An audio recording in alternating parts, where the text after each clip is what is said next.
I'm Amy from Be Well Clinic, and welcome to the third in our series on degrees of digestibility. If you've missed the previous two videos and the introduction video, those are linked in the description below, so go check those out. And today we are going to talk about grains, nuts, and seeds. I have actually done a video years ago about how to properly prepare grains.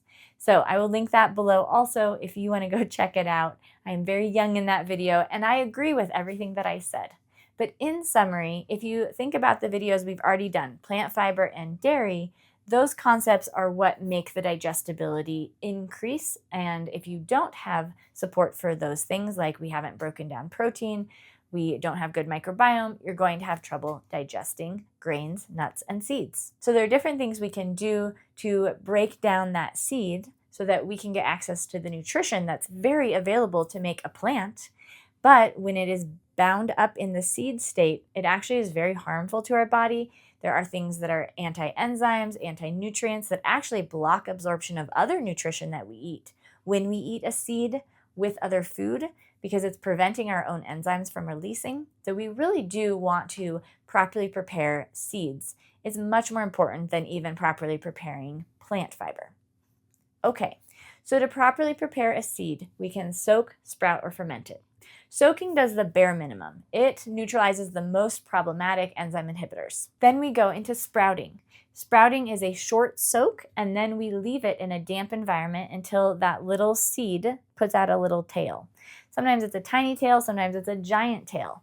But as soon as that tail pokes through the shell, all of the enzyme inhibitors and anti-nutrients are gone, because everything in that seed is now going towards making a plant, which means all that nutrition is available to us, and we're not really eating a seed anymore. We're kind of eating a tiny plant with its egg sac, right? And so it's very deep and good nutrition. The last thing we can do is ferment. And you can also do all three of these on top of each other. So you can soak briefly and then sprout, and then we can ferment that sprouted ground grain, for example, or you can ferment whole seeds.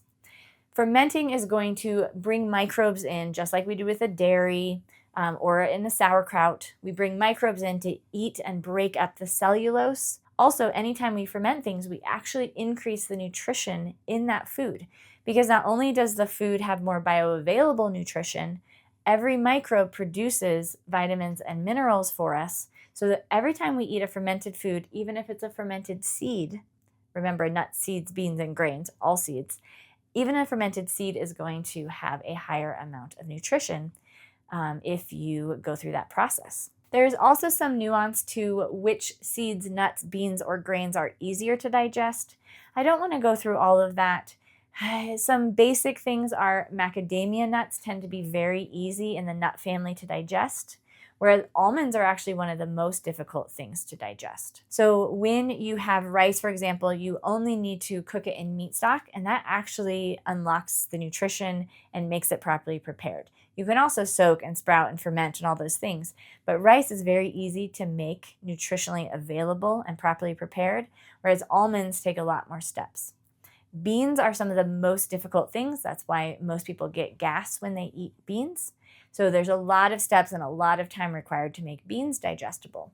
White navy beans are a lot easier than, say, black beans. And so there's all these different degrees. What I would encourage you to do is think about which ones do you feel good after eating. Maybe try macadamia nuts if you haven't tried them, if you're only doing almonds and walnuts. Maybe pecans, maybe doing a cashew butter. Right? There's different things that you can do that might be easier. Try wild rice versus brown sprouted rice versus white rice. I don't agree that brown rice is better than white rice, because in terms of digestibility, the brown rice is a lot harder to digest.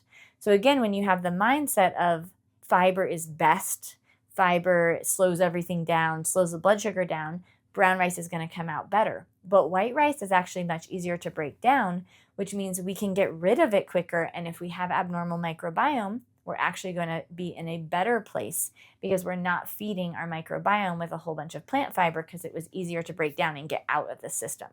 So there's little nuances like that we can look at.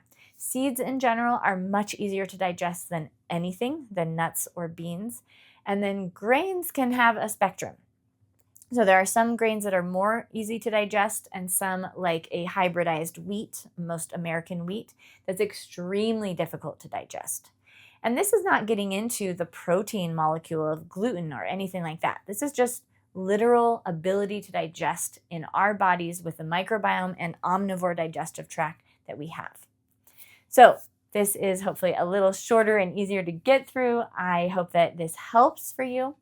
There are some really good benefits to nuts and seeds and beans and grains, especially some healthy omega-6s, which are needed as essential fatty acids in our body, but it's best to do them in a properly prepared way. So again, check out my other video on properly prepared grains.